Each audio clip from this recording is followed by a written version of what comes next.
استاد، سبب اساسی اختلاف و با گروه ها جدا شدن مسلمان ها در چیست؟ چرا مسلمان ها بین یکدیگر اختلاف کردند؟ چرا بین مسلمان ها جدایی شد؟ چرا؟ دادار عزیز، این موضوع بسیار موضوع وسیع است. برای چی امروز مسلمان ها با گروه ها تقسیم شدند؟ بین حاضر هر کدام شما میبینین بین تقسیم شدن یک طرف اینقدر اختلاف ها، اینقدر تحقیر ها، اینقدر توهین ها، مسلمان اینقدر دروغگو گفتن، مشرک گفتن، کافر گفتن، خب مثل که مرتد گفتن، منافق گفتن. این چقدر برادرها زیشتی ها دارد نه امروز؟ چقدر بدبختی ها هست امروز. ای دهن همو بعضی نفرهایی که گویم اعوذ بالله میگن، شاید دل بعضی ها را برده باشند، لیکن مثل که همو دو جیبک داره، بگیم دو کیسهک داره، در یک کیسهش تمغه همو مشرک کافر، در کیسهک دیگرش همو پیچتی انا منافق مرتد. کسی را خواه همو مهر چهار هم پیچت داده شد. ایشا خواه مشرک میگه، ایشا میخواه مرتد میگه، ایشا میخواه مقصد منافق میگه، اوشا میخواه کافر میگه. امروز شما یا را شنیده استید. اگر چند حکمی که اینا میکنن 5 تینه ارزش نداره. با مشرک گفتن اینا کسی مشرک نمیشود، با کافر گفتن اینا کسی کافر نمیشود.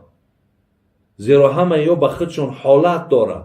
کدام حالت آدم مشرک میشود، کدام حالت آدم کافر میشود. برای همین برادر عزیز اختلاف ها را بینین. اینم امروز اگر چند ما حدیث داریم از پیغمبرمون حضرت امام ترمذی هم حتی اسنادش صحیح میگد که من یعیش منکم فسیرا اختلافا کثیرا. حتی پیامبر گفته است که اگر حیاتتان باقی باشد بعد سر ما بسیار اختلاف های را میبینید. البته پیامبرمون در همون زمان خودش از این اختلاف ها البته گفت.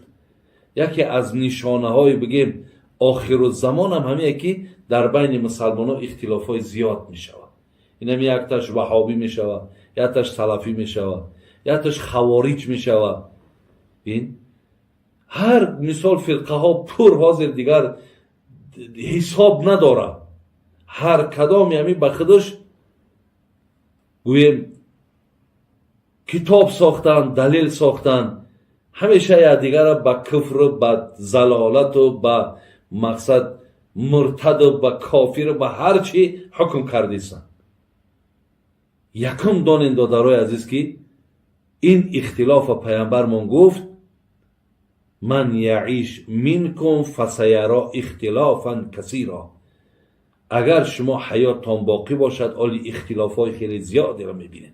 ما از دوره حضرت عثمان علیه رضی الله عنه اختلاف آغاز شد. بین اصحاب کرام، بین چهاریار پیغمبر مثل حضرت عثمان و چقدر مثال نسبت حتی عثمان کی کشت؟ همیره یگان آدمی نامسلمان کشت؟ نه، مسلمان کشت. حضرت علی را آدمی نامسلمان کشت؟ نه، مسلمان کشت. چقدر بین حضرت معاویه، بین حضرت علی، بین حضرت عایشه مادرمون، چقدر چقدر صحابه پیغمبر در این میان مقصد کشته شدن. بین همون اختلافی را که پیغمبر گفت الک ای بعد سرش برادرای عزیز آغاز شد. یک حدیث متفق علیه داریم، جناب بخاری و مسلم میاره حدیثه. ببینیم برادرای عزیز، ابو سعید خدری روایت میکنه، میگد که جلس رسول الله صلی الله علیه و سلم علی المنبر و جلسنا حوله. باری میگه پیامبر نازنین آمد و بالای منبر در نشست، ما هم در اطرافش در و حلقه زدیم. و قال این مما اخاف علیکم من بعدی. حضرت چی گفتند؟ گفتند که من گفتند این متن پرش برادران عزیز و گرامی، گفتند این مما اخاف علیکم من بعدی ما یفتح علیکم من زهرت دنیا و زینتها.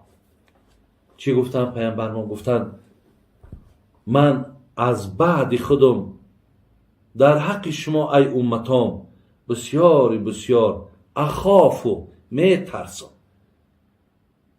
در حقتان می ترسم. ای چی می ترسم؟ ما یفتح علیکم من زهرت دنیا و زینتها، درهای زیباگی دنیا بر بالاتان کشاده می شود.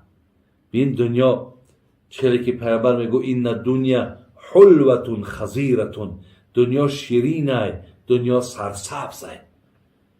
حقیقتا برادران دنیا بسیار شیرینه.